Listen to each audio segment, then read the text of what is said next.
저는 오늘 주신 말씀을 가지고 새 시대를 준비하는 주인공, 새 시대를 준비하는 주인공이라는 제목으로 하나님의 말씀을 증거하겠습니다. 한 해 동안 여러분들 다사다난했고 참 화려했던 2025년의 시간을 흘려보냈습니다.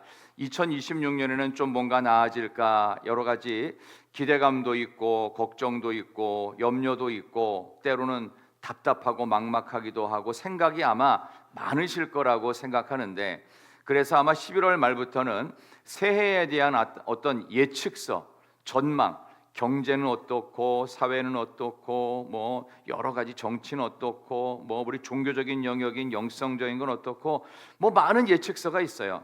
그러나 예측서대로 된 일은 단 한 번도 역사에 없었습니다.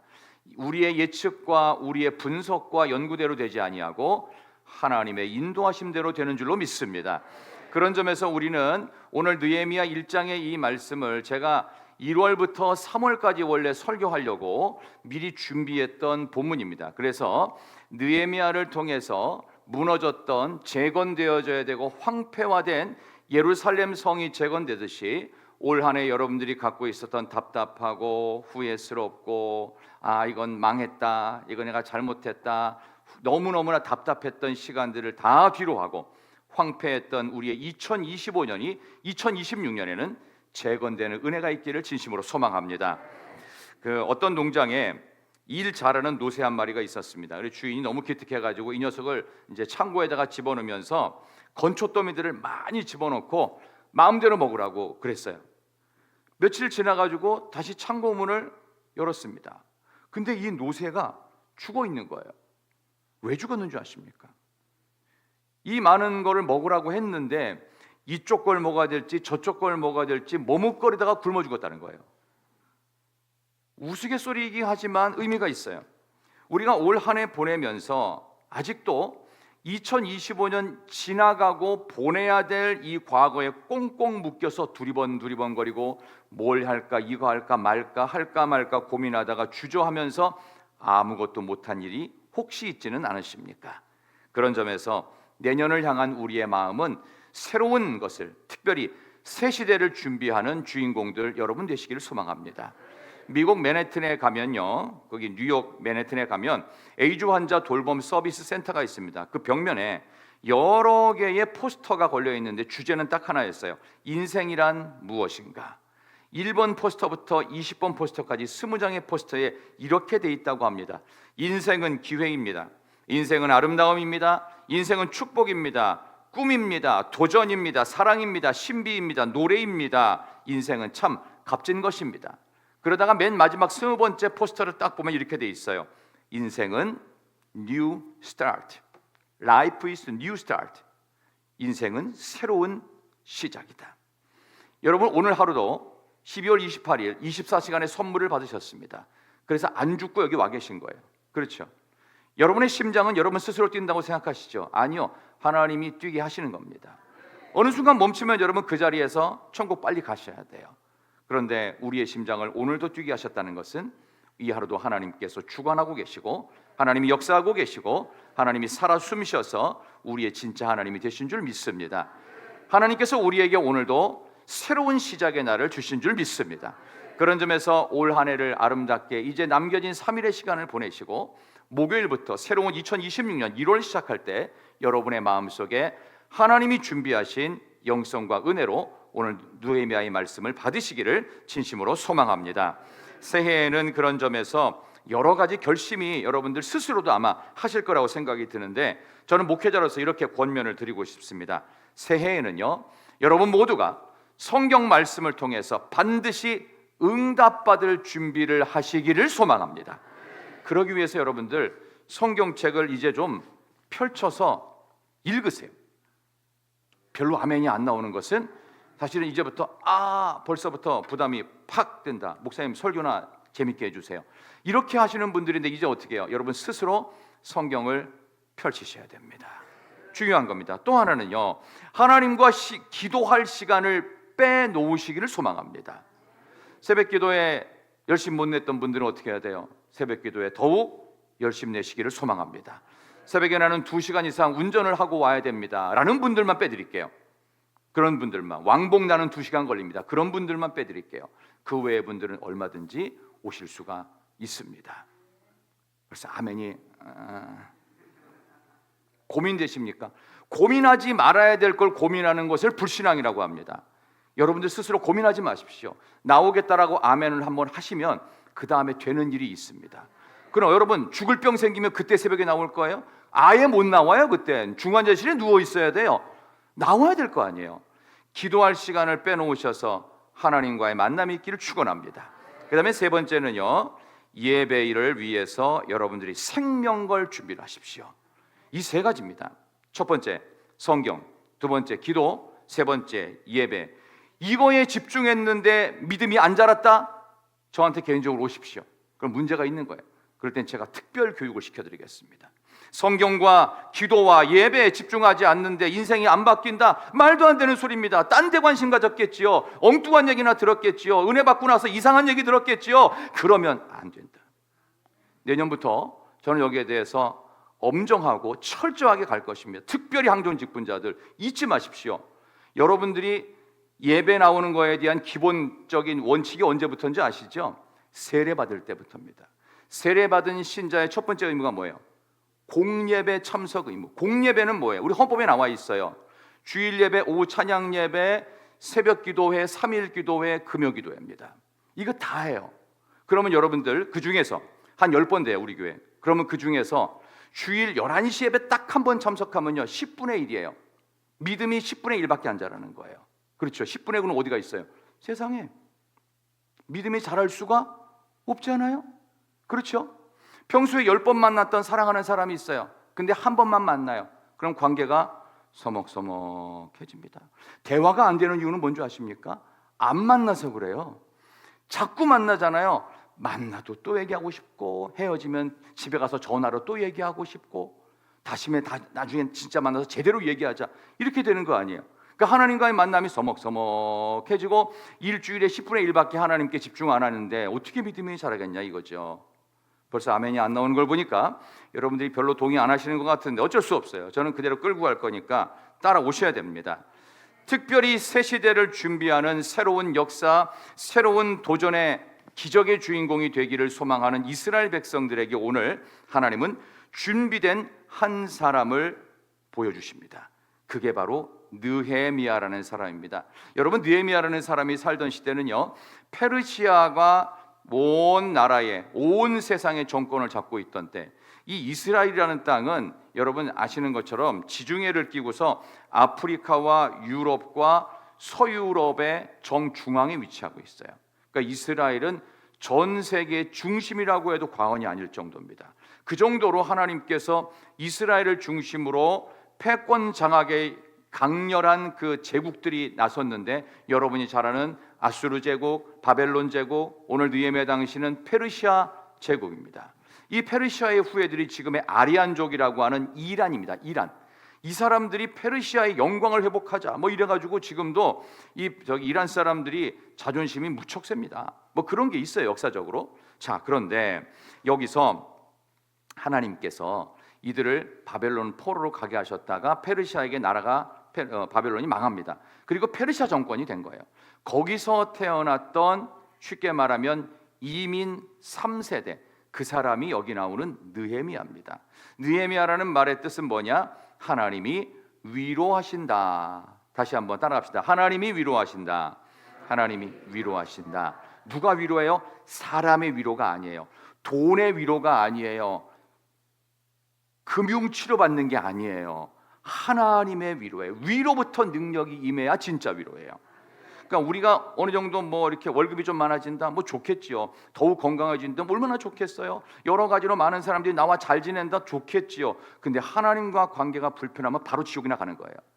이걸 알아야 돼요. 이게 명확하지 않을 때는 우리는 하늘로부터 내려오는 능력에 대해서는 관심 없어.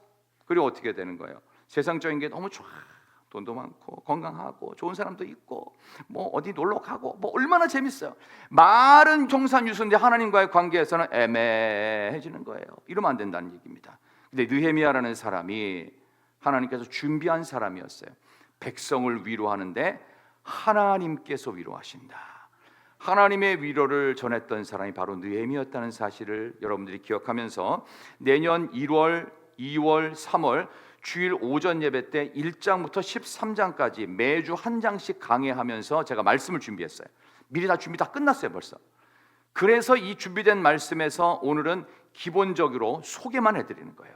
가장 중요한 준비된 사람을 하나님이 쓰시더라. 저는 여러분들이 올해부터 올해 남은 3, 4일의 기간 동안 잘 준비될 수 있기를 소망합니다. 그래서 리허설이라는 거 하잖아요. 리허설 25일 날 발표할 때 당일도 했지만 24일도 뭐 여기 정신이 없었어요. 막 굉장히 리허설을 많이 하는 걸 보면서 이만큼 중요한 거구나. 그러니까 우리 인생의 리허설을 하는데 우리는 2020년에 어떤 일이 있을지 예측만 하지 그렇게 될지 안 될지 몰라요. 그럼 어떻게 지금 남겨진 이 송구영신 기간까지 준비를 하면 돼요. 리허설을 하면 돼요. 일단 영성적 원칙을 오늘 말씀을 드리는 겁니다. 그런 점에서 위로가 필요한 이스라엘 백성들에게 하나님이 위로하신다라고 하는 뜻의 이민 간 게 아니라 포로로 간 포로 3세 느헤미야가 준비되고 있었습니다. 그 사람은요 당시 수산궁의 페르시아 임금 황제의 술 맡은 관원장이라고 되어 있습니다. 관원이라는 말은 임금의 경호실장 겸 비서실장으로 임금과 국정을 논할 만한 인물이 되는 덕망과 실력이 있는 사람을 여기 나오는 관원이라고 얘기합니다. 포로로 끌려가서 한 제국에 이 정도로 높은 자리로 올라가는 것은 너무 어려운 일이에요. 그렇죠? 지금도 뭐 우리나라에서 제일 좋은 대학교 들어가고 제일 좋은 큰 기업 들어가는 거 쉬워요? 어렵잖아요. 근데 그런 기반을 닦았던 사람이 느헤미야란 말이에요. 포로 3세. 근데 그를 통해 하나님은 이스라엘 백성들이 다시 돌아가야 될 고향인 예루살렘 성의 황폐함을 자기의 동생이었던 하난이라는 사람을 통해 듣게 됩니다. 오늘 본문 다시 한번 보겠습니다. 자, 1장 3절 보겠습니다. 1장 3절. 우리 2절부터 볼까요? 느헤미야 1장 2절과 3절을 보겠습니다. 내 형제들 가운데 1장 2절부터 시작. 두어 사람과 함께 유다에서 내게 이르렀기로 내가 그 사로잡힘을 면하고 남아있는 유다와 예루살렘 사람들의 형편을 물은즉 그들이 내게 이르되 사로잡힘을 면하고 남아있는 자들이 그 지방 거기에서 큰 환난을 당하고 능욕을 받으며 예루살렘 성은 허물어지고 성문들은 불탔다 하는지라. 아멘. 그야말로 쓰레기 더미라는 겁니다. 혹시 여러분 저 6.25 한국 전쟁을 경험하신 분이 한번 계시면 손 한번 들어보시겠어요? 6.25 한국 전쟁 때 20, 30대를 보내보신 우리 어르신들은 그런 시간 피난도 가시고 막 그랬죠. 다시 고향에 돌아왔습니다. 다 낙동강 전선까지 다 밀려 내려왔잖아요. 다시 고향으로 올라가서 경기도에도 서울 쪽에도 강원도에도 이쪽 전라도에도 막 사셨을 거 아니에요. 그때 6.25 전쟁이 쓸고 갔던 그 자리가 어떻든가요? 쓰레기 더미입니다. 쓰레기 더미. 죄송한 표현이지만 방방마다 온갖 오물과 똥덩어리들이 가득했다고 그래요. 경험해 보신 분만 알아요. 근데 우리는 지금 6.25 한국 전쟁을 경험하신 분들이 이제 거의 다 돌아가시고 있고 우리 일제 강점기를 경험하신 분들은 사실 별로 이제 찾아보기 어려울 정도로 전쟁을 경험하지 않고서는 이해가 되지 않는 대한민국의 역사를 우리는 거저 살고 있습니다. 그러다 보니 우리의 신앙이 절박하기보다는 그냥 편하게 조금 재미있는 얘기 또 눈물 감동 짜는 이야기 그거를 적당선에서 목사가 알아서 번복을 해가지고 재미있게 해주고 편안하게 해주고 신나게 해주고 즐겁게 해주고 때로는 좀 어려운 얘기하면 편안하게 잠자게 해주고 이런 것을 기대하는 성도들이 생각보다 많습니다. 전 많이 경험했습니다. 제가 무슨 말씀을 드리려고 하느냐 정신 못 차리다가 엉망이 되더라. 가룟 유다가 처음부터 가룟 유다는 아니었을 거예요. 근데 왜 그랬을까요? 그의 마음에 사탄이 예수님을 팔 생각을 넣었다고 그랬어요. 우리의 생각 사탄이 지배하고 있는 거예요. 생각도 지배하는데 행동 지배하지 못하겠어요? 우리의 의지를 지배하지 못할 것 같아요? 감정까지 사탄이 지배받는 일이 없도록 어떻게 될까요? 하나님께 철저하게 붙들림 받은 삶 이것을 준비하시고 내년을 들어가시면 하나님께서 채우시는 역사가 있을 줄 믿습니다. 느헤미야의 이야기를 여러분들이 이제 1월부터 3월에 들으시면 와, 왜 위대한 느헤미야인지, 왜 이 느헤미야가 엄청난 일을 했는지, 불가능을 가능케 할 뿐만 아니라 이건 안 되는 거예요. 무조건 안 되는 건데 되더라 이거죠. 어떻게 가능했을까? 그것을 여러분 기대하시라고 오늘 이 말씀을 드리게 되는 겁니다.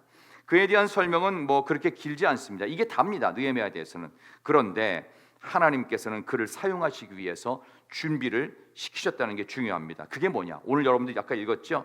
여기 그들의 형편을 물은즉 폐허가 됐다고 그랬어요. 근데 거기에 대해서 반응이 중요해요. 어떤 일이 있을 때 반응이라는 게 참 중요한데 4절 보세요. 1장 4절. 이렇게 슬픈 소식, 자기 고향이 황폐된 소식, 쓰레기 더미라는 소식을 듣고 4절의 반응 다 같이 내가 시작.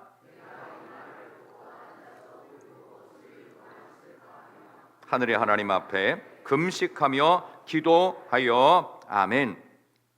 울었습니다. 슬퍼했습니다. 수일 동안 하나님 앞에 금식했고 기도했습니다. 여러분, 내년을 위해서 여러분이 아마 계획하고 또 기도하고 또 준비하고 이런 것들이 분명히 있을 거예요. 또 이미 계획이 선 분들도 많이 있을 거라는 생각이 듭니다. 여러분, 그걸 위해서 금식하고 기도하실 마음이 있으십니까? 금식하며 기도할 마음. 금식 말고 다이어트 금식 이런 거 말고 진짜 금식. 물만 먹고 하나님 앞에서 하루를 금식하든 최대 3일 넘기지 마세요. 3일을 하든지 온전히 하나님께만 집중하는 마음으로 술 맡은 관원이었어요. 근데 이 사람은 공직자입니다. 정치인입니다. 이 정치인과 공직자들이 금식하며 기도했을 때 성경에 나올 정도로 금식 기도했다는 건 대충한 게 아니에요. 성경은 아무 얘기나 그딴 막 집어넣는 내용이 아닙니다.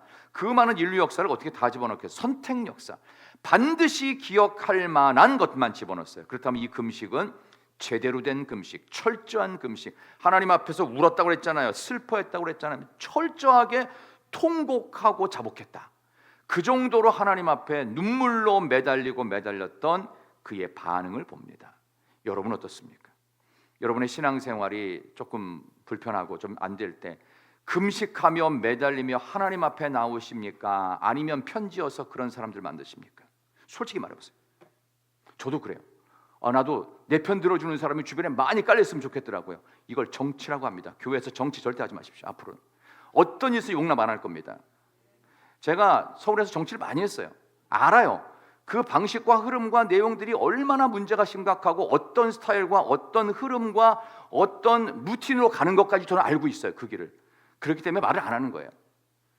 하나님께서 우리에게 주신 것은 하나님 앞에의 순수성이지 자기 편이나 만들어가지고 압살롬 노릇하는 사람들을 양성하기 위한 곳이 아닙니다.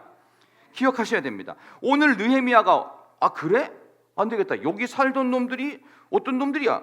환난이 있어? 능욕을 당해? 안 되겠다. 내가 아는 부하들을 갖다가 그래도 술 맡은 관원이고 한 나라의 공직자면은 좀 뭔가 있을 거 아니에요. 빽줄이.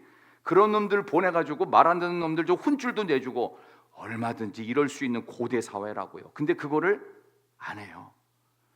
바보라서 능력 없어서 실력 없어서 몰라서 안 한 게 아니고 그 방법 쓰면 안 되기 때문에 안 하는 거예요. 그럼 어떻게 해야 되겠어요? 울고 슬퍼하며 금식하며 하나님 기도하는 것밖에 없습니다. 하나님 도와주세요.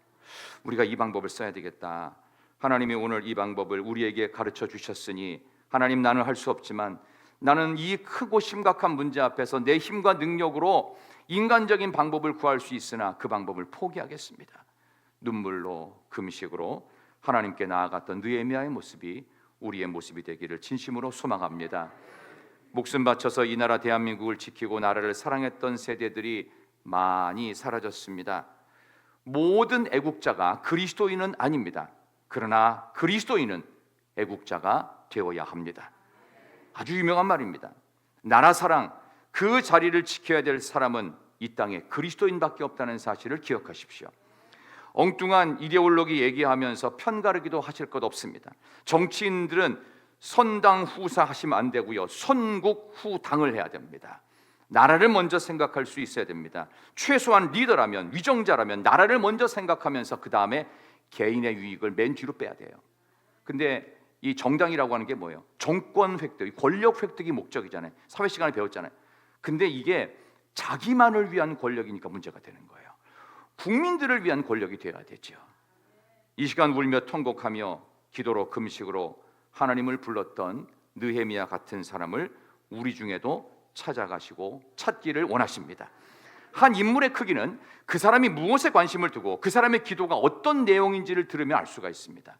그 사람이 평소에 대화하는 걸 들으면 뭘 제일 좋아하는지 알 수 있어요. 입만 열었다 하면 자식 자랑이에요. 그럼 그 사람은 뭐가 관심이 제일 커요? 자기 애밖에 없는 거예요. 그렇지 않습니까? 입만 열었다 하면 부동산 얘기하고 투자 얘기하고 주식 얘기하고 그런 사람 뭐가 관심 있어요? 요거 아니에요? 입만 열었다 하면 무슨 약이 좋고 어디 가니까 무슨 병원이 좋고 뭐 하니까 뭘 어떻게 복용해야 되고 뭐에 관심이 있어요? 건강 맞죠? 그렇다면 우리에는 뭐에 관심이 있어야 될까요? 하나님의 나라와 교회에 대한 사랑, 이것에 관심이 있는 여러분 되시기를 소망합니다. 때로는 느헤미야 같은 삶을 살지 못한다 하더라도 여러분과 저에게 이런 말씀을 들을 때만이라도 크게 아멘하여 하나님 나도 그렇게 되기를 소망합니다. 갈망합니다. 그런 여러분 되시기를 바랍니다. 근데 여기서 느헤미야가 갖고 있던 자기의 신앙 고백과 뜨거움 속에 하나님에 대한 호칭이 정확한데요. 어떤 호칭이 나왔느냐? 오늘 5절 보세요. 5절. 자, 1장 5절. 여러분이 생각하는 하나님, 여러분에게 하나님은 누구신지를 명확히 합시다. 1장 5절. 이르되 시작. 이르되 하늘의 하나님 여호와 크고 두려우신 하나님이여 주를 사랑하고 주의 계명을 지키는 자에게는 언약을 지키시며 긍휼을 베푸시는 주여 간구하나이다. 아멘. 하늘의 하나님, 크고 두려우신 하나님이여. 와, 너무 멋있잖아요. 하늘의 하나님이고, 이 느헤미야가 이 외국 땅에 포로로 끌려와서 예배를 제대로 드렸겠어요? 교회를 제대로 나갔겠어요? 뭐 그런 것 자체가 없잖아요. 이방 땅에서 우상들이 득실되는 데서 우리가 생각하는 정도가 아닙니다. 이건 말도 안 되는 겁니다. 중국 땅이 내년부터, 제가 금요일에 말씀드렸죠. 중국 땅이 내년부터는 가정교회 10명 이하 모이는 것도 법적으로 금하겠다고 시진핑이 이미 얘기를 했어요. 그러니까 내년부터는요, 중국 땅에는 단 한 명도 모여서 예배 드릴 수가 없는 곳이 됩니다. 북한은 더 심하죠. 거긴 발견됐다면 죽이는 거잖아요. 중국과 북한의 이 거대한 사탄의 세력이 지금 우리를 압박하고 있다는 것을 안 느껴지십니까? 우리도 어느 날 그런 날이 될 줄 몰라요. 어떻게 될지. 그런 점에서 지금 우리가 아직 괜찮을 때 철저하게 신앙을 붙들어야 되겠다. 그 중에 제일 중요한 건 내가 생각하는 하나님이 어떤 분이냐 이거예요. 내가 힘들 때 위로해 주시고, 졸리면 자장가 불러주시고, 돈 없으면 돈 갖다 주시고, 건강이 약하면 요거 낫게 해주시고, 우리 아들이 어려우면 우리 아들에게 필요한 것만큼 은행 대출이 잘 되게 해주시는 하나님, 물론 그럼 좋죠. 더 중요한 건 하나님은 두려우신 하나님이다. 크신 하나님이다. 하늘의 하나님이다. 우리가 생각하는 이 땅의 모든 것을 덮고도 남을 만한 위대하신 하나님, 전능하신 하나님, 크고 두려우신 하나님, 그런 분으로 안다면 우리가 지금 살아가고 있는 이 땅에서의 크고 작은 고민거리와 염려와 두려움들은 문제가 안 됩니다. 느헤미야가 이 마음 갖고 황제에게 가요.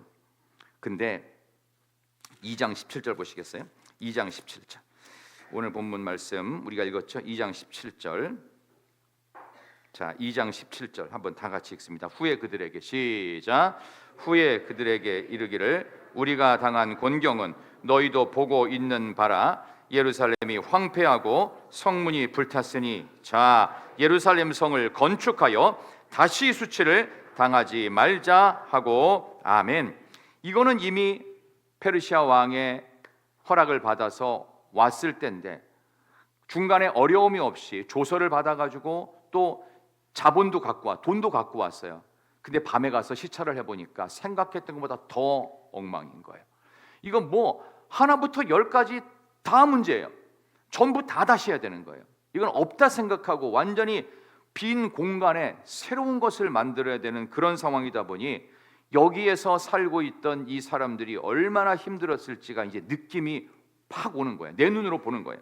그러면서 우리가 당한 공경은 너희도 보고 있는 바라. 지금 보지 않았느냐?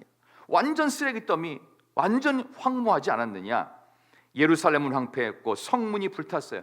그러니까 예루살렘은 완전히 폐허더미, 쓰레기 더미가 되어져 있었어요. 자, 예루살렘 성을 건축하여 다시는 수치를 당하지 말자. 2026년 새로운 해를 준비하는 우리에게는요, 더 이상은 올해 우리가 겪었던 영적 수치가 없어야 될 줄로 믿습니다. 예루살렘 성이 뭘까요? 믿음의 성전이에요. 기도의 전입니다. 하나님을 향한 나의 순종의 성전입니다. 이것이 건축되어서 다시는 세상 사람들에게 조롱받아도 당당할 수 있고, 세상 사람들이 뭐라고 하면은 주눅 들어가지고 그럼 교회 안 나가고 그냥 대충 살아야 되나? 예수 믿는 거 티 안 내야 되나? 되도록이면 교회 나가는 얘기는 한마디도 안 해야 되나? 이런 식으로 주눅 들었던 부끄러운 수치를 더 이상 당하지 말자는 거예요. 그런 점에서 오늘 여기 있는 말씀처럼 이걸 실감나게 제가 대사처럼 엮어봤어요. 어쩌다가 우리가 이 지경이 되었습니까? 다시 건축해야 됩니다. 건축할 수 있습니다. 그리고 다시 무너뜨리지 마십시다. 다시는 하나님의 백성이라고 하면서, 거룩한 백성이라고 하면서, 시온성을 지었다고 하면서 수치를 당하는 이런 일, 다시는 수치를 당하지 맙시다. 가는 곳곳마다 백성들과 지도자들을 모아놓고 폐허 속에, 아무것도 없는 황무지 속에 이것을 외치며 돌아다녔던, 가슴이 뜨거웠던 하나님이 준비한 느헤미야. 어찌 보면 올해도 그렇고 내년에도 큰 변화도 없이 맨날 똑같을 것 같은 생각이 있는데, 느헤미야의 심정이나 우리나 별 차이가 없을 거예요. 그렇다면 우리도 느헤미야의 가슴을 갖고 아무것도 없는데 외쳐봤자 사람들이 동조를 했나요? 나중에 이야기가 나오겠지만 조직적인 반대 세력이 세 놈이 있었어요. 이 세 놈을 중심으로 해서 조직적 반대가 이루어지고, 그리고 사람들이 무고를 해서 고소고발을 페르시아 정부로 보내가지고 난리를 피웁니다. 근데 결론이 뭐냐? 52일 만에 성벽은 완벽하게 재건됩니다. 성벽 재건에 참석했던 사람들이 모두 부자가 됩니다. 그리고 성벽 재건에 참석했던 자들의 이름이 지파별로 정확하게 실명 거론이 되고 있는 책이 느헤미야예요. 저는 이 느헤미야를 여러분들이 내년에 미리 한번 읽어보시면 더 좋아요. 미리 다음 주에 1장 할 거니까 1장의 내용을 한번 자세히 읽어보시면서, 하나님, 나에게도 하나님이 기억하실 만한, 이름이 될 만한, 가슴이 뜨거운 사람, 황무지와 같은 새로운 2026년을 새롭게 개척하여서 기적의 주인공이 되고 기적의 드라마를 만들어낼 수 있는 그런 사람이 되게 하여 주시옵소서. 더 이상 수치스럽고 후회스러운 인생 살아가지 않게 하여 주시옵소서. 우리가 평생 예수를 믿었지만 2026년만큼 감동적인 한 해가 없었노라고 당당히 고백할 수 있는 우리 모두가 될 수 있기를 진심으로 축원합니다. 주전 170년이었습니다. 유대인들이 시리아 안티오쿠스 4세에게 나라를 뺏겨서 온갖 박해와 고난을 당했습니다. 예배하는 유대인들을 죽이기 시작합니다. 이때 유대인들은 결단합니다. 우리가 예배를 지키면 하나님은 우리를 지키실 것이다. 이게 예수님 오시기 170년 전에 일어났던 일입니다. 예배하다가 순교하는 것을 우리는 영광으로 삼으리라. 시리아 군대들이 실제로 쳐들어와서 유대인들이 안식일에 예배를 지키고 하고 있는 동굴과 처소를 파악하고 입구에서 기다렸다가 예배하러 걸어오는 많은 유대인의 무리들을 칼로 다 죽이기 시작합니다.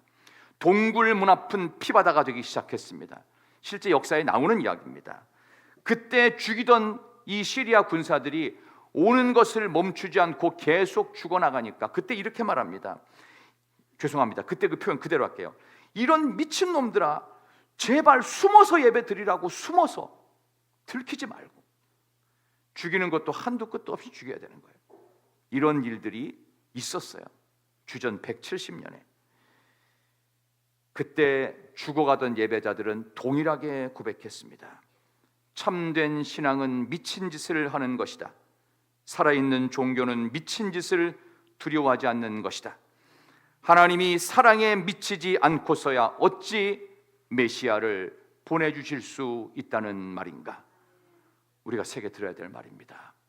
예수를 믿는 것은 예수에 미쳐야 됩니다. 세상 수많은 것, 돈과 명예와 권력과 즐거움과 좋아 보이는 것들에 미쳐있던 우리가 다시 예수에 미치는 해 2026년 되기를 소망합니다. 성령의 새바람이 여러분을 완전히 강타하고 여러분을 압도하여서 여러분들을 사로잡으시는 놀라운 역사가 이 땅 가운데 펼쳐지는 새로운 2026년으로 여러분을 초대합니다. 여러분 남겨진 3일의 시간 동안 잘 준비하셔서 특별히 송구영신 때는 또 새로운 새해를 위한 메시지를 준비해 여러분께 전할 텐데 그 메시지를 들으시고도 가슴이 뜨거워지는 느헤미야 모습의 제2, 제3, 제4, 제5의 느헤미야가 되시는 여러분 되시기를 진심으로 축원합니다.